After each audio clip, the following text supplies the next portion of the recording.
Yeah. Yeah. All right, David, your thoughts on this one? The story done by Muhammad Ali and Denison Sariga as a follow-up of the Jacob Juma murder and the other murders we've seen. Well, the Jacob Juma saga adds to the long list, actually endless list of mysterious murders in Kenya. There have been so many, from Piogama Pinto, Tomboya, Jem Karaoke, Jobaro Uko, Yeah. you know, until now we're not having a stop to this. And I think they exhibited characteristics of a traditional journalist, doing follow-up and popping up when people least expected. And it did really attract good readership and good viewership. I looked at the decks online, and yeah, good traffic we did enjoy.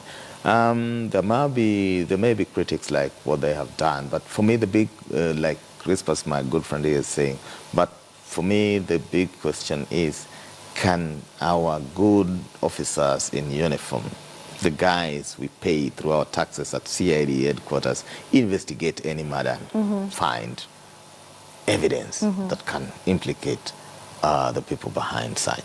Those are big questions. Do we really still need that forensic lab so that we can up our game in investigations?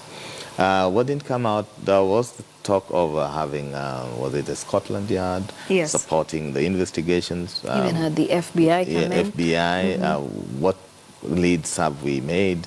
And as somebody said in the National Assembly, that you'll never hear the state speaking about it. So there are also the conspiracy of silence from some quarters. These are begging questions that need answers. Right. But going into an election year, we need less of that, because they only serve to polarize the system and the environment, which is not really very good. All right, and speaking of, you know,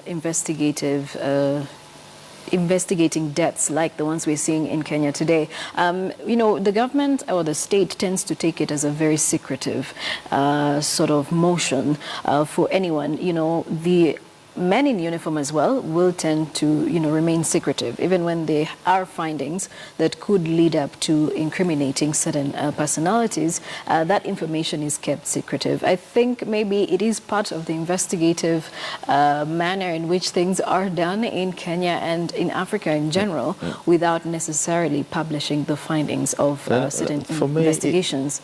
I think it's selective approach in how they do things. If it was a relative of high-ranking government official, you'd see how action would be taken and people arraigned in court within record time. When it's somebody seen perhaps aligned to the opposition, then there's this lackluster reaction. When it is a border rider who's been murdered, who cares after all? We've forgotten that life of every Kenyan is matters and really should be protected. So we live in a society that only respects a few of the elites, top-notch elites, who wield the power and money.